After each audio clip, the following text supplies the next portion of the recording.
अस्सलामुअलैकुम हुब्बे वतन पाकिस्तानियों। इस टाइम पर पाकिस्तान में जो फस्तायत तारी है, इसमें मिलिट्री इस्टेब्लिशमेंट जो है उसने रियासत के अंदर अपनी एक अलग से रियासत बनाई हुई है, जिस पर पाकिस्तान के आइन और कानून का इतलाक़ ही नहीं होता।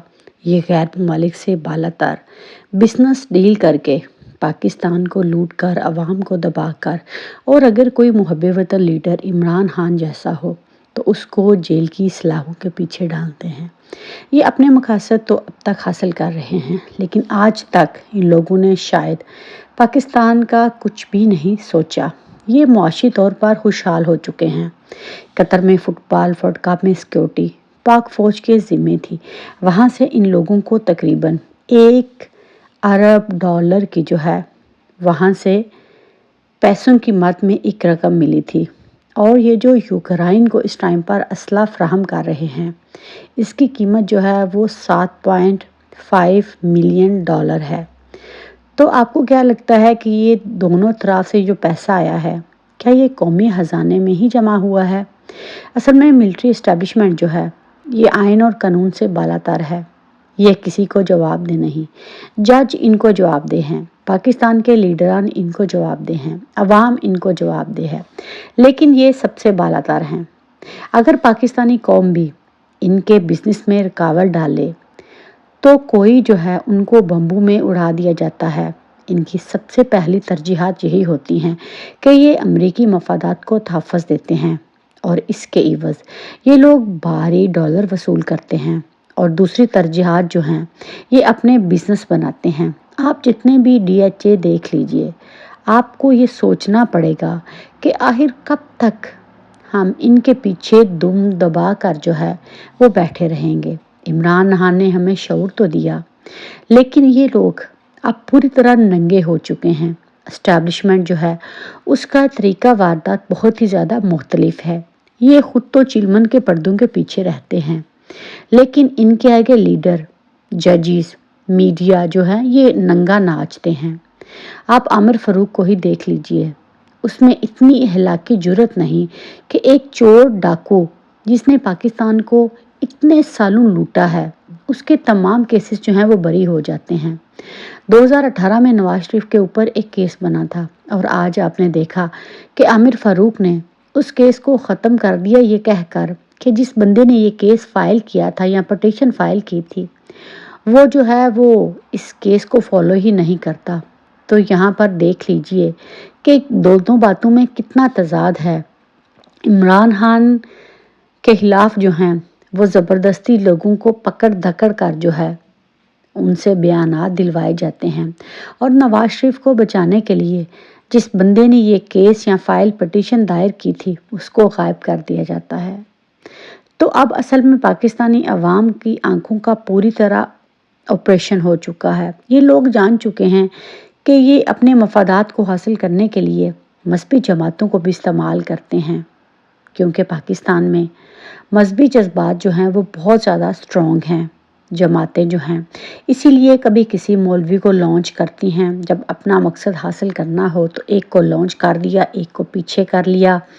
इसी तरह ये पाकिस्तान में जितनी भी सियासी जमातें हैं, आज सवाल ये पैदा होता है कि जब हर जमात ये कहती है कि इस्टेब्लिशमेंट की ताकत जो है उसको ख़त्म करना चाहिए, तो अब सवाल ये पैदा होता है कि ये ताकत कौन ख़त्म करेगा। ये लोग खुद इस हद तक करप्ट होते हैं कि जब इनको ये कहा जाता है कि आपकी ये वाली ऑडियो जो है हमने टेप की थी, आपकी करप्शन के ये सबूत हैं, अगर आप हमारी बात नहीं मानेंगे तो हम ये कर देंगे। इसीलिए ये तमाम करप्ट अनासिर जो हैं ये आज तक इनके हाथों में कठपुतलियों की तरह इस्तेमाल होते हैं। नवाज शरीफ अंदर से बहुत ज़्यादा परेशान है। उसने बाप पार्टी को फिर से अपना बाप तो मान लिया है, और उधर से जरदारी जो है वो नया मिशन लेकर रवाना हो चुका है। आसिम मुनीर परेशान है, दिल बर्दाश्ता है कि सब कुछ करके देख लिया, इमरान खान घुटने नहीं टेक रहा, वो अपने घुटने टेक चुका है। तो ये खबरें आ रही हैं कि आखिरकार सुप्रीम कोर्ट और हाई कोर्ट से इमरान खान को रिलीफ मिलने वाला है। तो मैंने आपको कहा था ये सारा एक टोपी ड्रामा है, इसके पसे पर्दा اس کے اصل حقائق یہی ہیں کہ عوام کی آنکھوں میں دھول جھونکنی ہے اور کہنا ہے کہ دیکھیں ہم نے تو عمران خان کو ریلیف دیا تھا، اب پاکستانی عوام نے ہی عمران خان کو ووٹ نہیں دیے تو ہم کیا کریں گے۔ 9 مئی کا واقعہ جو ہے وہ پاکستانی قوم آج تک جو ہے وہ دل سے خون کے آنسو رو رہی ہے، تو نیا بیانیہ اپنایا جائے گا۔ اسی لیے چھوٹی چھوٹی چیزیں جو ہیں انہی میں عوام کو الجھایا جا رہا ہے۔ آج آپ نے دیکھا کہ گجرات میں دن دہاڑے جو ہے وہ پی ٹی آئی کے ایک ایم پی اے کو قتل کر دیا گیا۔ اس کا مقصد یہی تھا کہ جو بھی پی ٹی آئی کی طرف سے کھڑا ہوگا ہم اس کو عبرت کا نشان بنائیں گے۔ یوں تو یہ لوگ دلوں میں جو ہے وہ خوف پیدا کرتے ہیں۔ میڈیا چپ ہے کیونکہ ان کو ڈر ہے کہ اگر ہم نے ان کے خلاف اپنی آواز بلند کی تو ہمارے ایڈز بند ہو جائیں گے، ہمارے تمام ٹیم ممبرز کو اٹھا کر لے جائیں گے۔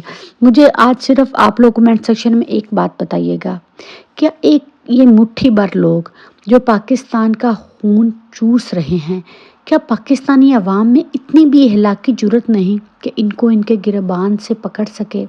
آپ چھوڑ دیں عدلیہ کرپٹ ہے، عدلیہ میں صرف چند ججز ہیں جو کہ اس سارے سسٹم کو لپیٹے ہوئے ہیں۔ کیا پاکستانی عوام چپ کر کے یہ سب کچھ برداشت کرتی رہے گی؟ یہ لوگ پاکستان میں آئیں گے، روپیہ پیسہ بنائیں گے، یہاں سے لوٹیں گے اور پھر چلے جائیں گے۔ اگلے 5 سال تک نئی پارٹی اس طرح پاکستان کو بیوقوف بناتی رہے گی۔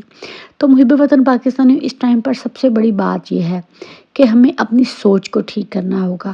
جب تک ہمیں شعور پیدا نہیں ہوتا، دنیا کا کوئی لیڈر پاکستان کی تقدیر کو نہیں بدل سکتا، وہ عمران خان ہو، وہ کوئی بھی لیڈر ہو۔ جب تک عوام جو ہے وہ یہ نہیں سوچے گی کہ کون کرپٹ ہے، کون کرپٹ نہیں ہے، کس نے حکومت بنانی ہے، وہ پاکستان کی عوام نے حکومت بنانی ہے، کیونکہ سینٹر آف گریوٹی جو ہے وہ پاکستان کی عوام ہے، نہ کہ ملٹری اسٹیبلشمنٹ۔ ملٹری کا کام ہے آپ کی اور ہماری جانوں کی حفاظت کرنا، نہ کہ ہماری جانوں پر قابض ہو کے بیٹھ جانا۔ جو کچھ اس ٹائم پر پاکستان میں ہو رہا ہے، اس کی سب سے بڑی وجہ جو ہے وہ پاکستانی قوم کی بزدلی ہے۔ اگر پاکستانی قوم جو ہے اس میں ذرا سی بھی جان ہوتی تو میں دیکھتی کہ یہ عمران خان کا ایک بال بھی بیگا کر سکتے تھے، کیونکہ ہم لوگ ڈر کے چپ کر کے گھر بیٹھ کے، اگر ایک گاؤں ایک شہر کے لوگ بھی نکل آتے تو یہ لوگ واپس اپنی بیرکوں میں چلے جاتے اور ان کو جرت نہ ہوتی کہ یہ عمران خان کی آنکھوں میں آنکھیں ڈال کر یا عمران خان کا جیل ٹرائل کرتے۔ ان لوگوں نے آئین اور قانون کو مذاق بنا دیا ہے۔ جس جج کا دل کرتا ہے وہ فیصلہ دیتا ہے، کیونکہ کوئی پوچھنے والا نہیں۔ کون پوچھے گی؟ عوام پوچھے گی، جس کے ٹیکسی سے ججز بنے ہیں۔ عوام چپ کر کے سو رہی ہے، عوام کہتی ہے ہمیں جلدی جوتے مارو تاکہ ہم اگلی لائن میں نکل کر اس سے اگلی لائن میں جائیں۔ تو اس طرح محب وطن پاکستانی قومی ترقی